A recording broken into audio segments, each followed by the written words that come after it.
बिस्मिल्लाहिर्रहमानिर्रहीम। आज के लेक्चर में हम कैरेक्टरिस्टिक ऑफ साउंड पढ़ेंगे। ठीक है। So sound has different characteristics which are pitch of the sound, loudness of the sound and quality of the sound. So let us discuss them one by one. So what is pitch of the sound? So pitch can be defined as the property or the characteristic of sound with the help of which we can distinguish a shrill sound from a grave sound। यानी ये आवाज़ की वो property है, वो characteristic है जिसके ज़रिए हम एक श्रिल साउंड और एक ग्रेव साउंड के दरमियान फ़र्क कर सकते हैं। ठीक है। अब याद रखिए कि ये जो पिच है जो है this is directly proportional to frequency of the sound. अगर आवाज़ की साउंड की फ्रीक्वेंसी ज़्यादा होगी तो पिच भी ज़्यादा होगा, और अगर आवाज़ की फ्रीक्वेंसी कम होगी तो साउंड भी कम होगा। ठीक है। अब श्रिल साउंड क्या है? बिल्ली की जो आवाज़ है, जो आवाज़ तेज़ होती है, ठीक है, और बारीक होती है, हम उसको कहते हैं श्रिल साउंड। और जो आवाज़ बड़ा होता है, भारी होता है, उसको हम कहते हैं ग्रेव साउंड। फॉर एग्जाम्पल, औरत की जो आवाज़ है वो श्रिल साउंड कहलाती है, बिल्ली की जो आवाज़ है वो श्रिल साउंड कहलाती है, और कुत्ते का जो आवाज़ है या आदमी की जो साउंड है वो क्या कहलाती है गोला? वो ग्रेव साउंड कहलाती है। बस समझ आ रही है गोला? अच्छा, दूसरी जो प्रॉपर्टी है वो हमारे पास है लाउडनेस। क्या है हमारे पास? लाउडनेस है। अब लाउडनेस जो है डिपेंड करती है एनर्जी पे, यानी अगर साउंड की एनर्जी ज़्यादा होगी तो लाउडनेस ज़्यादा होगी, साउंड की एनर्जी कम होगी तो लाउडनेस क्या होगी गोला? कम होगी। यानी we can say that loudness is directly proportional to energy. अगर एनर्जी ज़्यादा होगी तो लाउडनेस ज़्यादा होगा, एनर्जी कम होगी तो लाउडनेस कम होगी। दूसरी बात, लाउडनेस आल्सो डिपेंड करती है एम्पलीट्यूड पे। अगर amplitude of the sound wave ज़्यादा होगी तो आवाज़ की जो लाउडनेस है वो ज़्यादा होगी, और अगर साउंड की एम्पलीट्यूड कम होगी तो आवाज़ की लाउडनेस क्या होगी गोला? कम होगी। इसके अलावा लाउडनेस मजीद तीन चीज़ों पे डिपेंड करती है, जो कि हमारे पास क्या है गोला? Area of the vibrating body. Area of the vibrating body, यानी हम कह सकते हैं कि loudness is directly proportional to area of the vibrating body. अब अगर वाइब्रेटिंग बॉडी का एरिया ज़्यादा होगा तो लाउडनेस ज़्यादा होगी, और अगर वाइब्रेटिंग बॉडी का एरिया कम होगा तो लाउडनेस क्या होगी? कम होगी।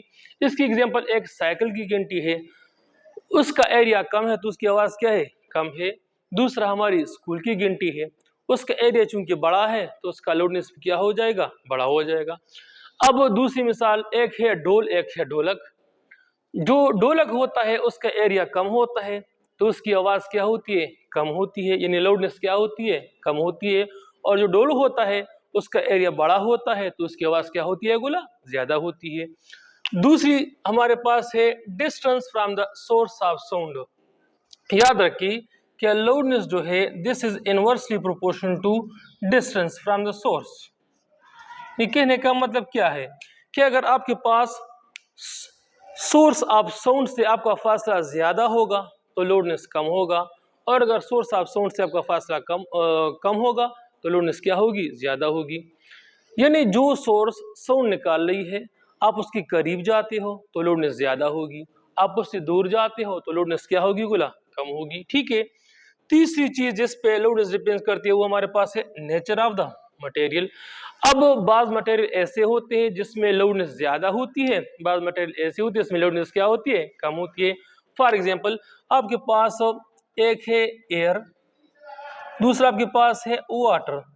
अब देखिए, वाटर में लाउडनेस अलग होती है, एयर में लाउडनेस अलग होती है, और सॉलिड जो होती है उसमें लाउडनेस क्या होती है? अलग होती है। इन लाउडनेस जो है नेचर ऑफ द मटेरियल पे भी डिपेंड करती है। ठीक है गोला? इसके बाद हम पढ़ते हैं quality of sound. Now what is quality of sound? It is that characteristic of sound with the help of which we can differentiate between sounds which are having same pitch.